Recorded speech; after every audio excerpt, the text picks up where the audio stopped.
All right. Okay. We're live, 13 May 2015, Wednesday, in Columbia, Wednesday. Illinois. And what is this? This is episode 1, season 1, Fly Now, the podcast. That's right. Program called what? The Test?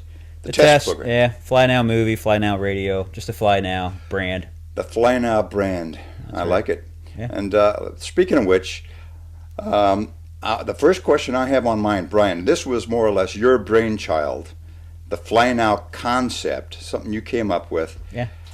Give me a little explainer. Briefly, what was the first thing that came to you? What made you think of Fly Now? Where'd this start? Well, I know that, before we talked about, the book Life Short, Fly Now, but I think that's just a sort of analogy for life. Whatever you want to do, just you need to do it now. I mean, in reality, all we have is right now. You think about time.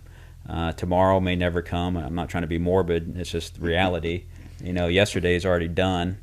Tomorrow is going to come a day too soon, as the song says. But just got to grab the now and fly now. And that's for us, for pilots, for aviators. That's what we need to do. That's what I encourage people to do, and that's what we're going to capture in this reality aviation documentary. So. Yeah. So what you said, the song says tomorrow comes too soon. So I like that analogy. Yeah. You can take that title, Tomorrow Comes Too Soon, and think of it as like get ready for it. Get ready today for tomorrow, because before you know it, it's here. Right. Get ready today for tomorrow. And it's definitely not a morbid thing, not being negative. It's more of a positive thing. Get ready, like you said, get ready for it, and prepare yourself. As if it's building an airplane or getting ready for your license, because we're talking aviation, or use that in whatever you want to do. I don't know what it is, but it's just to enjoy your life, be happy, and sort of push yourself to do things that you might not normally do. Outside the box, whatever analogy you want to use. So, but that's sort of the Life Short, Fly Now concept, if you will. So, yeah. Life Short, Fly Now. Oh, okay. Well, as long as we were saying Life Short, Fly Now, tell me a little bit about the book. You wrote a book. Yeah. And published it. It was available on Amazon, called Life Short, Fly Now. Right. And let's see, you published that. It's just been about a year now, hasn't it? Yeah, that came out.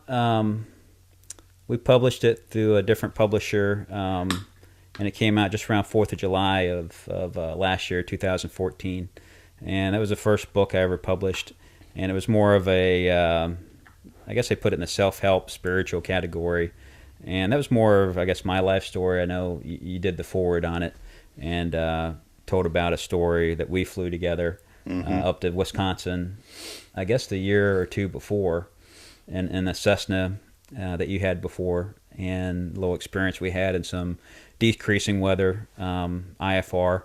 And the book's not a terribly lot on flying. It's more on life and I guess some self-help or spiritual part, but talking with you and some other folks, in the project, we want to do something more and actually record, a flying season, and to maybe encourage people to get out there and do some more in flying, aviation, or in their other fields. So, yeah, that's sort of the concept overall. Thinking about it now, after having read your book, I'm recalling some of the parts of the book that, as we're talking about it, when we say tomorrow comes too soon, thinking about that concept, sort of, I think to myself, well, the book, I was kind of like that, wasn't it? I think what you wrote in the book was kind of like, get ready for tomorrow, because before you know it, it's going to be here. Yeah, I think that that kind of fits. It sort of makes me think that you've got this stream of thought going in your head that makes it sort of, all fall together in the same stream of consciousness, so to speak. Yeah, maybe. I know one part in the book I mentioned that, 5, 10, 20 years from now, we're not going to likely look back and say, man, I'm sorry I did that. It's going to be more of, I wish I would have, could have, should have done that. And, right. I hear people in aviation all the time saying, I wish I would have finished my pilot's license, or I wish I would have done that. And now they come back and they're 60 years old or whatever, and they're retired, they have a little bit more money, and they get their license now. And I think that's wonderful. But if you get an opportunity to do it sooner than later, get it done, and you can enjoy your flying. So enjoy your life. So yeah, because definitely tomorrow comes a day too soon, and we should try to grab whatever life, whatever fun, whatever potential we have in this day, and not wait till tomorrow. So that's right. That's right. That reminds me of something that I wanted to do in this first podcast, since you and I are basically the main characters in this podcast. You're definitely a character. Yeah, and you definitely got some personality. So, and don't hit my NT1. Okay. Stay off the NT1, whatever you do. Do not get on the NT1. I think at this point we need to do an introduction. It's something, basically when you begin a radio program in the morning, for instance, hi, I'm, Runway Robert and whatever. We didn't introduce ourselves. So I would like to introduce my colleague and cohort and my bad influence, Brian K. Kissinger. He is a pilot. He is a certified flight instructor, multi-engine, instrument. So anybody that wants to learn to fly, get a hold of us, call Brian, and he'll teach you how to fly. I'm not sure how well you'll do after flying with this guy. Actually, in my opinion, he'll turn you into an acrobatic sport pilot. But he's pretty darn good as far as I'm concerned. He taught me how to fly a tailwheel, conventional gear airplane. So Brian Kissinger, the driving force behind Fly Now, and now it's your turn. Tell them all about me. Yeah, just happy to be here. Of course, Jeff Wilson over here, formerly of NBC News, Channel 5 here in St. Louis, and a number of other news outlets. Covered a variety of international events and national events, and just happy to be doing this project with him. Pilot himself, has flown for decades, and very, very, very close friends. And when we first talked about this concept, all on board, and it keeps on growing. And I'm just amazed by his talent and genius in this realm. And I say that you're giving me a lot to live up to. With modesty, and it'll come out. Like we said before, we don't know exactly where this project's going, but we're making great time and having a great time. And Jeff's the big part of it. Like I say, I'm just labor, and he's the talent or the brains behind it. So that's it. Yeah. I'll take that. I think you're the first person that ever called me the brains behind anything. So I'll let that slide. Yeah. I'm not going to try to correct that one. Now, I was thinking back this morning. I'm thinking to myself, how did this start? How did I end up here myself? It's right. Like, when I'm going to ask you this question. When did this start? Was it like last summer? Last summer, I spent the summer in India. By the way, I spent 4 months over there, searching for my spiritual roots and learning how to meditate, and an experience I wouldn't trade for anything. Wasn't about the time I came back, I said, "Hey, I'm back," and you said, "Hey, let's make a movie." Yeah. When you get back, we started flying again, and I know you got the hangar over at the Flying Dutchman, and we did some Cub flying. I was doing some more tailwheel flying, and it was like, what's the next thing? What are we going to do next? And I know we had breakfast a couple times with Eric Miner. He's one of our co-writers and helping with the concept. And then it just, one thing led to another till we're, it's like life. And then you wake up and you're here today. We've already been to Sun and Fun down in Lakeland. We've been to several other venues, and it will continue. And, so exactly sort of pinpointing where we started, it's hard to say, but I know it's when you get back from India and we, reunited, if you will, our aviation love of aviation, if you will. And here we are today, and it's going to continue. I mean, this Fly Now movie concept will continue like we're seeing today. Fly Now Radio, which we have the rights to, Fly Now TV, and I think more and more people, as they come to appreciate this concept, can be involved. It's not just you and me. It's unlimited amount of people that can do this from their airplanes, from their airports, and contribute to it. And that's what we like to see. But yeah, as far as starting, I'm not sure exactly. I think it starts every day again in a way, because it's always new. So yeah. Well, I can remember a time, I think, I don't remember exactly when it was, but you sort of planted a seed. I remember, okay, it was September 27th. When I came back from India, first thing I wanted is get another airplane. Right. I wanted my own airplane, my own hangar, so I could just fly. I needed to get into the air. So September 27th was the date that we flew up to Syracuse, New York. Yeah, right. Brian and I flew up there to bring back this Aeronca Chief that I bought from a guy up there. And because I'm not tailwheel certified, and I'm still not great at it, but yeah, after that, I think you planted a seed. You said, so from here on, we should go to make a movie or something like that. And I'm not sure exactly how it evolved, but before I know it, we're going over to your apartment in Lafayette Square and having production meetings talking about making a movie. Oh my God, how did we get there? So, that's where we're at. We're going to make a movie. Yeah, it's amazing how like one thing led to another, and like people just come on. Like we've mentioned, Eric Miner, Carmelo Turdo, and also Jason White, and they all made contributions. You know, Commander Bill Onstad, which we might talk to here in a little bit. Just everybody sort of comes together, and you know, you wake up and you're like, not only we're making a movie, we're sort of in a movie, and we're in a radio, podcast now, and it's just neat. Just hold on and see where life takes you. But once again, like I think the wonderful thing about our concept, the Fly Now, is that everybody can be a part of it and everybody can contribute. Right. And then we just sort of sort it out and keep it flowing. But yeah. Sort it out and keep it flowing. That sort of makes me think to myself, I had to get more busy at home on the computer editing some of this stuff together and putting things together.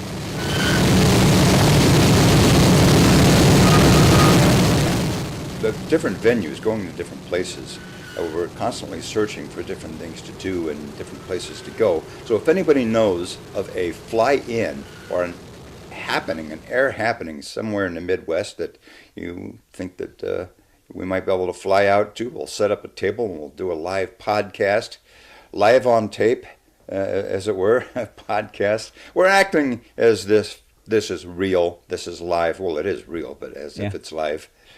But just talking until we run out of things to talk about. Hopefully we can keep talking for about a half an hour. Yeah. And when I don't have anything more more to say, I'm going to say, and now here's Carmelo Turdo. Yeah. He's our publicist and webmaster for Aero Experience. And to your point too is that we're looking for places to go. We're bringing in the team and looking, of course, for sponsors when we go, and we're relatively inexpensive, small crew to sponsor when we come into these venues, and definitely promote whoever the local sponsor is as need be too. So, yeah, I mean, looking forward to coming to a lot of different venues this summer, and as we continue the Fly Now radio, Fly Now TV concept over the out years too. After 2015, we'll take the show on the road, as it were. Yep. A little less than vaudeville, but a little bit more than live radio. Is it a little bit less than live radio? Yeah. I don't know. I like the live concept. That's why I like sitting up, microphones, sitting here. We got the headsets on so we can monitor what we're saying. I can monitor if I hear somebody's airplane flying by outside or taxiing by, as it were. Right. If it sounds too loud, I say, "Hey, don't you guys know we're recording in here?" Right. No, it's good. I mean, it's a wonderful concept. Where we go from here. I mean, you want to talk about some of the events we got planned this summer? Yeah, let's talk about the event we already attended. Now, we had a great trip down to Sun and Fun a week before last. 5 days down there. It was just wonderful, and the weather couldn't have been better. We had a little bit of rain the first and second day for early part of the day, and the rest of the day was great. Yeah. So for the listeners that don't know what Sun and Fun is, you want to describe that a little bit, Jeff? Well, take it away. All right. Well, I'll take that one. So Sun and Fun, it's down in Lakeland, Florida. It's probably the biggest air show or air event beginning of the year, and they have all the major air show performers. This year they had the U.S. Air Force demonstration team, the Thunderbirds, and they had the Britling team from Europe, a 7-jet demonstration team, along with a number of other performers from Matt Yonkin, On to Patty Wagstaff flew this year. One performance that I saw. I missed her. Yeah, to a number of others. But it was definitely a great event. I know we were in our concept of a RAD, reality aviation documentary, actually shooting inside of the air show, which, like I said, it's a novel concept. They had asked us, Sandy Bridges, the director of the PR, Public Relations and Media, if we wanted to cordon off a certain section of the airfield for our show. And of course we had a polite no, because we wanted to be in the air show and the action and shooting it as it went on. And I think that sort of surprises some people. They think we're some kind of Hollywood movie thing, and they're used to, here's a script, here's how you shoot it, and we're sort of like special operators moving around with a camera and shooting it as it goes. A little bit different concept. But yeah, Sun and Fun was great. We had the whole crew down there. We're able to pitch in and rent a house and set a tent and camp under the wing, which was sort of different for me. But great concept. We came back, got a lot of footage. I know Carmelo shot a bunch for Aero Experience also. Rich Clark shot a bunch for NN News for us. And I know you got a lot of footage too. Do you want to talk about your footage you got down there? Yeah, we got a lot of footage every day, a couple of hours worth of just video, all the activities and the goings-on down there. Everything from home builds to a lot of classic aircraft, military aircraft, a little bit of the air show. My camera is not great for shooting air show activity, but we wanted to concentrate more on the people.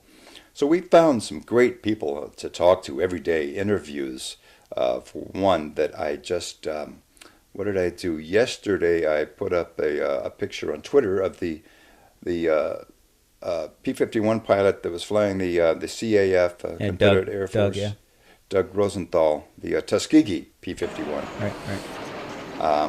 Just posted a picture of him and a short description of him on Twitter. And that made me think about all the great people that we talked to. For instance, families come down, father, mother, kids, who all just love aviation, and we discovered kids who decided they want to fly. I remember the one family, I think it was from Maine, that was moving down to Florida or something like that. Yeah, I think Maine was right. And the young man that wanted to be an Air Force fighter pilot. Yeah, he was. Yeah. He was real excited about that. So, yeah, it's the people that I think you meet along the way, like you said. We know, the famous quote from Paul Perbanowski, the founder of EAA, who said it's more about the people than the airplanes, and I think that's so true with our project too, with the FlyNowMovie.com project, is that we're focusing on the people more than the there are airplanes everywhere in aviation and airfields, but it's the people that fly them, maintain them, support them is the key. So, and like you said, seeing those people, Doug with the P-51, the family that was in front of the B-17, and on and on and on, So, remember meeting Kim that had crashed in the I forget the name of the type of airplane that he crashed. But that was it was a little biplane ultralight. Yeah. Gosh, what was that? It was like the one they had in that movie where the girl flew the geese or something. Yeah, Fly Away Home or something. Easy Rider. Easy Riser. Easy Riser was the airplane. He crashed an Easy Riser, and those were originally made with no landing gear. It's sort of like put it on your shoulders, start the engine, and take off running, and hopefully don't hurt yourself. But he had put a landing gear carriage, like a tricycle carriage, underneath his, lightweight, and but unfortunately crashed it. But he was there. We talked to him, and it just happened to be an Easy Riser sitting right nearby that we got some pictures of. Right. That was a very fortunate circumstance there. And that's a great story we're going to see in the movie when it's done. He was from South Dakota, I believe. Yes, I think that's correct, South Dakota. Yeah. So a wonderful people story. He had met Paul Perbanowski. He said, I don't want to give too much away of the movie, but that's okay. Go right ahead. Yeah. Great story about him meeting him, coming to a shop.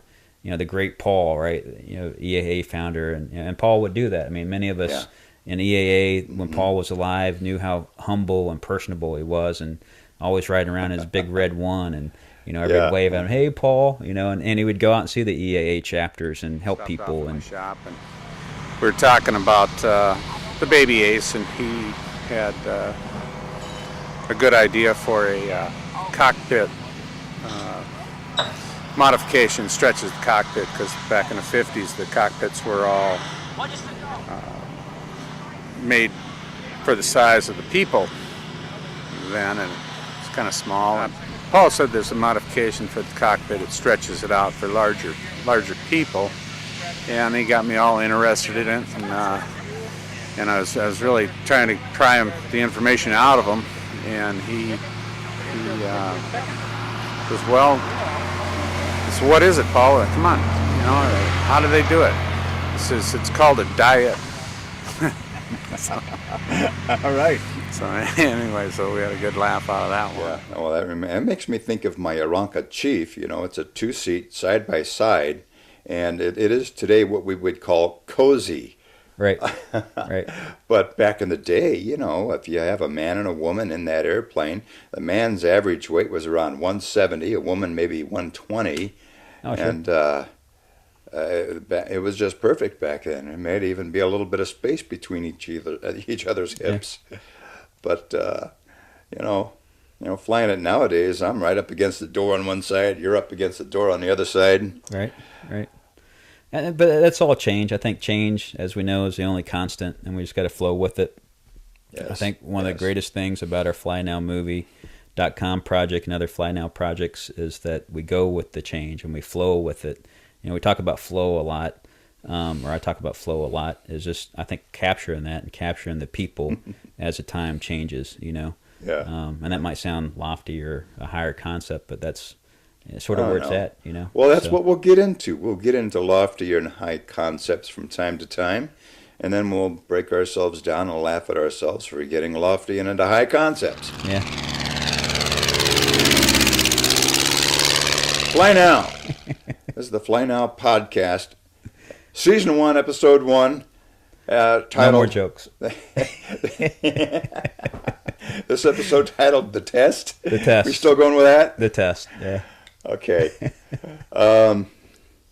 Probably people should know that where this hanger came from. I mean, I acquired it from you, and then sort of just handed down, or is sort of the group hanger, if you will. This is an historic hanger in itself. Yeah.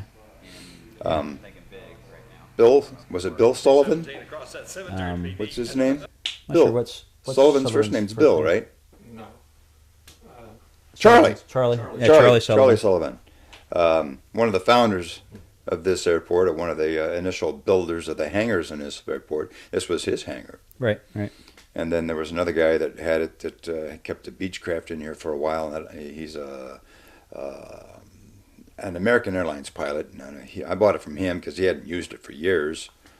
And then I decided to do a little change up in my life and sold it to Brian here. And in that way, we keep prices cheap and sell them for dirt. But keep it going around like that. Yep. Same as I got the hangar I got now over at the Flying Dutchman in Belleville. Bought the hangar and a Piper Cub, and sold the Piper Cub to you and Jack.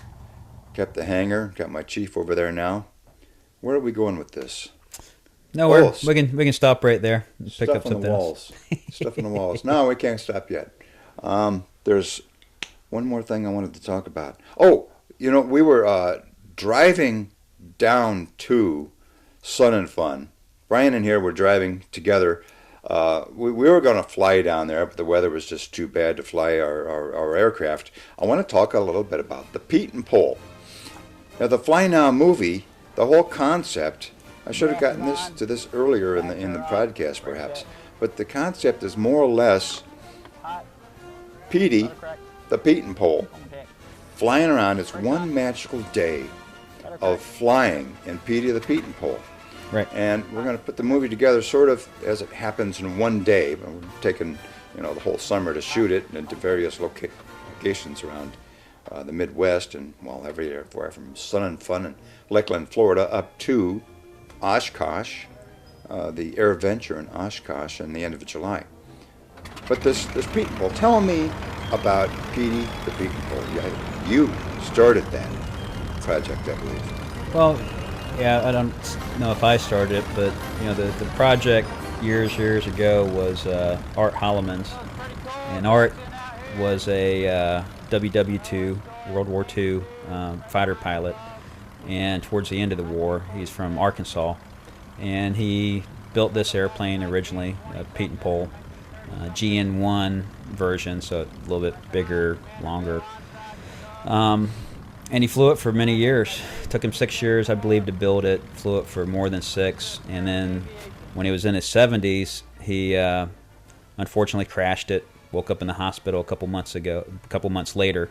And his family basically told him that his flying days were over. Dad, sorry. And the airplane was in parts and just pieces of wood and wrecked pieces all over. We had EAA, Experimental Aircraft Association, of course, Chapter 64, a group of us had gotten together, put in very little money, I think $20 or less for each person. And I had put an ad out asking for donations, and Art's plane was donated to us. And literally in parts, we brought it in a trailer and started working on it. And a lot of donors, a lot of sponsors. Superflight was one of them. I think it was Unison with the magnetos, and several others just donated the materials to finish it. And the Scrounge Dog Aviation, which was a splinter group from EAA 64, just started showing up every Wednesday and Saturday, and sometimes more, to work on it. And then you fast forward 5 years later, and the Pietenpol's done.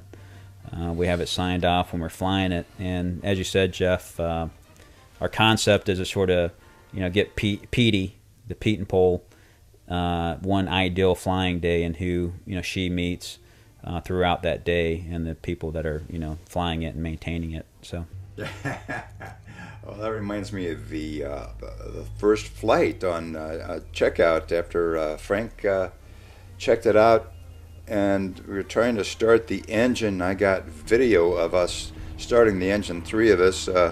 Bill Onstad over there was one of the guys trying to start it, Mike Lotz, and myself. I took a turn at propping it a few times, and it took a while. It was very persnickety, very hard to start. I think they've got it down a little better now. Yeah.